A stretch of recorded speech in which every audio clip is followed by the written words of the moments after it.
नमस्कार शिक्षक बंधू आणि भगिनींनो, रुपाली चौहान एज्युकेशनल व्हिडिओ या माझ्या चॅनलमध्ये आपणा सर्वांचं स्वागत आहे। आपण बघत आहोत राज्य शैक्षणिक संशोधन व प्रशिक्षण परिषद पुणे समग्र शिक्षा अंतर्गत पायाभूत चाचणी सन 2025-26। यामध्ये आपण यापूर्वीच्या व्हिडिओमध्ये इयत्ता दुसरी ते पाचवी मराठी विषयाचे पेपर व त्यामध्ये आलेले प्रश्न उत्तर याविषयी माहिती घेतली। त्याचबरोबर आताच्या या आपल्या व्हिडिओमध्ये आपण इयत्ता चौथी विषयाचा गणिताचा पेपर आणि त्यामध्ये असणाऱ्या प्रश्नांचं स्वरूप आणि त्याची उत्तरं कसं लिहायची याविषयीची माहिती घेणार आहोत। तुम्ही जर माझ्या चॅनलला पहिल्यांदा भेट दिली असेल आणि तुम्हाला जर यापूर्वीचे मराठीचे आणि याचबरोबर गणिताचे आणि इंग्रजीच्या अधिकच्या सरावासाठी मागच्या वर्षीचे इंग्रजीचे पेपर पाहायचे असतील तर चॅनल सबस्क्राइब केल्यानंतर प्लेलिस्टमध्ये जाऊन पायाभूत चाचणी किंवा संकलित चाचणी या टायटल अंतर्गत तुम्ही मागच्या वर्षीचे सर्व व्हिडिओ बघू शकता। बघा, आपला जो आजचा गणिताचा पेपर आहे तो आहे एकूण 40 गुणांसाठी, ज्यामध्ये आपल्याला तोंडी गुण असणार आहेत, तोंडी प्रात्यक्षिकासाठी असणार आहेत 10 गुण आणि उर्वरित लेखीसाठी असणार आहेत 30 गुण। असा एकूण 40 गुणांचा आपला हा पेपर आहे।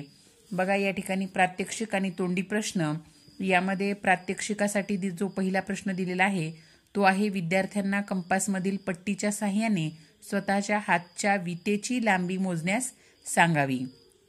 बघा, या ठिकाणी विद्यार्थ्यांना लांबी मोजून प्रात्यक्षिक करून घ्यायचं आहे। अशा पद्धतीने 3 लांबी मोजल्यानंतर विद्यार्थ्याला 3 गुण मिळणार आहेत। त्यातला दुसरा उपप्रश्न आहे द्रव पदार्थ मोजण्याचे प्रमाणित एकक कोणते, जसं की दूध, पाणी हे मोजण्यासाठी प्रमाणित एकक कोणतं असतं, म्हणजेच लिटर। या ठिकाणी विद्यार्थ्यांनी लिटर सांगणं अपेक्षित आहे। वजन मोजण्याचं प्रमाणित एकक कोणतं, जसं की साखर, गहू यासाठीचं प्रमाणित एकक असणार आहे किलोग्रॅम। बघा, या ठिकाणी हे जर उत्तर दिले तर त्याला त्या ठिकाणी 2 गुण मिळणार आहेत। त्यानंतर प्रात्यक्षिकासाठी 3 गुणांसाठीचा पुढचा प्रश्न आहे शिक्षकांनी विद्यार्थ्यांना चौरसाकार किंवा वर्तुळाकार आकृती काढण्यास सांगावी, त्यातील पूर्ण, पाव, अर्धा, पाऊण भाग रंगवण्यास सांगायचा आहे। बघा, शिक्षकांनी सांगितल्याप्रमाणे जर विद्यार्थ्यांनी कृती केली तर त्याला त्या ठिकाणी 3 प्रात्यक्षिकासाठी 3 गुण मिळणार आहेत। तोंडीसाठीचा पुढचा प्रश्न आहे 1 तासाचा अर्धा भाग किती। या ठिकाणी 1 तासाचा अर्धा म्हणजे 30 मिनिटं यासाठी या ठिकाणी विद्यार्थ्यांनी सांगणं अपेक्षित आहे।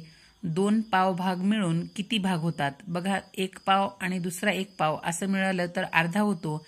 अशा प्रकारे जर विद्यार्थ्यांनी अर्धा उत्तर दिलं तर त्याला 1 गुण मिळणार आहे। अशा प्रकारचे प्रश्न शिक्षकांनी काढल्यानंतर विद्यार्थ्यांनी दिलेल्या अचूक उत्तराला या ठिकाणी गुण मिळणार आहेत।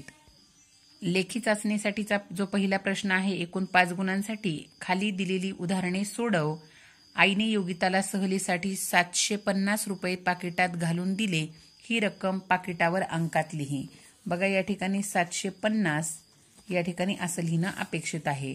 खालील संख्या अक्षरात लिही। संख्या आहे 359। चौकटीत योग्य चिन्ह दे। बघा, 786 लहान आहेत 876 पेक्षा। त्यानंतरचं पुढचं गणित आहे सोहमने 35 रुपयांना 1 नारळ व 59 रुपये किलो याप्रमाणे 1 किलो साखर आणली तर त्याने दुकानदाराला किती रुपये दिले। 35 आणि 59 रुपये आपण उभी मांडणी करून घेतल्यानंतर 5 मध्ये 9 मिळवले, उत्तर येतं 14। 14शीला 4 हातचा आला 1, 5 मध्ये 3 मिळवले 8, 8 अधिक 1 9। अशा पद्धतीनं उत्तर येणार आहे 94। दुकानदाराला 94 रुपये द्यायला हवे। सीमाने झेंडूच्या 60 फुलांपैकी 34 फुलांचा हार केला तर तिच्याजवळ किती फुले शिल्लक राहिली। एकूण फुलं होती 60, 60 पैकी 34 फुलांचा हार केला। शिल्लक बघा, 60 मधून 34 वजा करायचे, शून्यामधून 4 कमी होत नाही, दशक सुट्टा करून घेऊया। या ठिकाणी 10 मधून 4 गेले राहिले 6, 5 मधून 3 केले राहिले 2। या ठिकाणी उत्तर असणार आहे 26, म्हणजे 26 फुलं शिल्लक राहिली। पुढचा प्रश्न आहे प्रश्न क्रमांक 4। एका गावात 356 दुचाकी, 276 4चाकी गाड्या आहेत तर एकूण किती गाड्या आहेत। या ठिकाणी बघा, उभी मांडणी करून घेतलेली आहे। 6 अधिक 6 12, 12शीला 2 हातचा आला 1, 7 अधिक 5 12, 12 आणि 1 13, हातचा आला 1, 3 आणि 1 4, 4 आणि 2 6। म्हणजेच या ठिकाणी उत्तर असणार आहे 632. मैदानात एका रांगेत 27 मुलं आहेत, तर अशा 28 रांगा असतील तर एकूण मुले किती? म्हणजे 27 गुणुले 8, 8 7 56, हातचे आले 5, 8 2 16, 16 आणि 5 21. एकूण मुलं असणार आहेत 216. पुढचं गणित आहे भागाकार कर आणि भागाकार व बाकी लिही. बघा 82 भागिले 9, 9 1 9, 9 2 18, 9 3 27, 9 4 36, 9 5 45, 9 6 54, 9 7 63, 9 8 72, 9 9 81. या ठिकाणी बघा 2 मधून 1 गेला, राहिला 1, 0. भागाकार असणार आहे 9 आणि बाकी असणार आहे 1. त्यानंतरचा पुढचा प्रश्न आहे खालील तक्त्यात अचूक उत्तर लिही. आकृती दिलेली आहे, आकृतीचं नाव आहे वर्तुळ. कडांची संख्या बघा, वर्तुळाला 1 वक्राकार कडा असते, कोपऱ्यांची संख्या 0. कोणताही एक चौकोन काढ आणि त्याच्या कडा व कोपऱ्यांची संख्या मोजून लिही. बघा या ठिकाणी आपण कोणताही एक चौकोन काढायचा आहे. या चौकोनाला कडा आहेत बघा 1 2 3 आणि 4 आणि कोपरे आहेत 1 2 3 आणि 4. त्यानंतर उत्तराचा अचूक पर्याय चौकटीत लिही. 1 मीटर बरोबर किती सेंटीमीटर? 1 मीटर बरोबर 100 सेंटीमीटर. पर्याय क्रमांक 1. त्यानंतरचा पुढचा प्रश्न आहे लांबी मोजण्यासाठी डॅश डॅश हे एकक वापरतात. बघा लांबी मोजण्यासाठी मीटर. पर्याय क्रमांक 4. पुढचा प्रश्न आहे खाली दिलेल्या दिनदर्शिकेवरून प्रश्नांची उत्तरे लिही.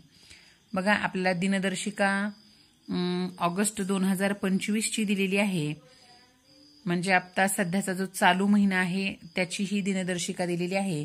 यावर पहिला प्रश्न आहे शेजारील दिनदर्शिकेत सोमवारी येणाऱ्या तारखा लिही. बघा रविवार, सोमवार, सोमवारी येणाऱ्या तारखा आहेत 4, 11, 18 आणि 25. पुढचा प्रश्न आहे स्वातंत्र्य दिनाला कोणता वार येतो? स्वातंत्र्य दिन आहे 15 ऑगस्ट. 15 तारखेला येणार आहे शुक्रवार. त्यानंतर या महिन्यात 5 वेळा येणारे वार कोणते? बघा 5 वेळा येणारा वार आहे रविवार, त्यानंतर शुक्रवार आणि पुढचा आहे शनिवार. या महिन्यातील दुसरा शनिवार कोणत्या तारखेला येतो? बघा पहिला शनिवार आहे 2 तारखेला, दुसरा शनिवार आहे 9 तारखेला. त्यानंतरचा पुढचा प्रश्न आहे प्रश्न क्रमांक 8. खालील घड्याळात दिसणारी वेळ तास व मिनिटात लिही. बघा आपल्याला घड्याळीत वाजलेले आहेत 4:25. सकाळी 6 वाजता खेळायला गेलेली मानसी सकाळी 7 वाजता घरी आली. मानसी घरी परत आली ती वेळ घड्याळात दाखव. मानसी आलेली आहे 7 वाजता. तास काटा असणार आहे 7 वर व मिनिट काटा असणार आहे 12 वर. आपला पुढचा प्रश्न आहे प्रश्न क्रमांक 9. खालील तक्ता पूर्ण कर.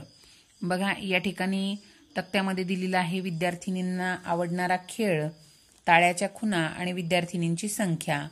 पहिला खेळ आहे खो खो. बघा आता ताळ्याच्या खुणामध्ये 1 2 3 4 5 6 आणि 7 खुणा केलेल्या आहेत. विद्यार्थ्यांची संख्या आहे 7. क्रिकेट. बघा आता या ठिकाणी क्रिकेट 5 विद्यार्थिनींची संख्या दिलेली आहे. आपल्याला ताळ्याच्या खुणा काढायच्यात 1 2 3 4 आणि 5. त्यानंतर बघा प्रश्न क्रमांक 10. खालील प्रश्न सोडव. एकूण 4 गुणांसाठीचा हा प्रश्न आहे. बघा पहिला प्रश्न आहे खालील आकृतीचा पावभाग रंगव. आकृतीचं जर आपण बघितलं तर आकृतीचे एकूण 1 2 3 4 5 6 7 8 भाग केलेले आहेत. 8चा पावभाग म्हणजे या ठिकाणी आपल्याला 2 बॉक्स रंगवायचे आहेत. खालील फुलांच्या समूहाचा पाऊण भागाला रिंगण कर. बघा आता एकूण भागाचे किती भाग पाडलेले आहेत? 1 2 3 4 5 6 7 8. 8चा जर आपण पाऊण घेतला, 2 म्हणजे पाव, 4 म्हणजे अर्धा, 6 म्हणजे पाऊण, म्हणजे या ठिकाणी आपल्याला 6 फुलांना काय करायचं आहे? गोल करून घ्यायचं आहे. त्यानंतरचा पुढचा प्रश्न आहे 12चा अर्धा भाग बरोबर किती? बघा जर एकूण 12 वस्तू असतील तर 12चा अर्धा भाग म्हणजे एकूण 6 वस्तू असणार आहेत. त्यानंतर 1 किलो साखरेपैकी अर्धा किलो साखर आईने लाडू करण्यासाठी वापरली, तर आता किती किलो साखर उरली? बघा 1 किलो साखर होती त्यातून अर्धा किलो साखर काय केलेली आहे, लाडूसाठी वापरली, तर या ठिकाणी अर्धाच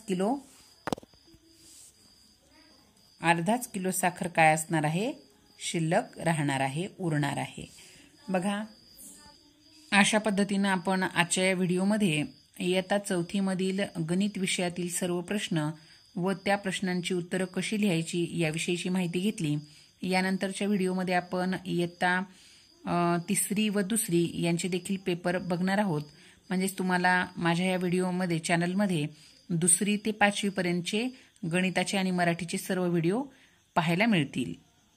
यानंतरचा जो पेपर असणार आहे इंग्रजी, त्याचे व्हिडिओ आपण पेपर झाल्यानंतर बघणार आहोत.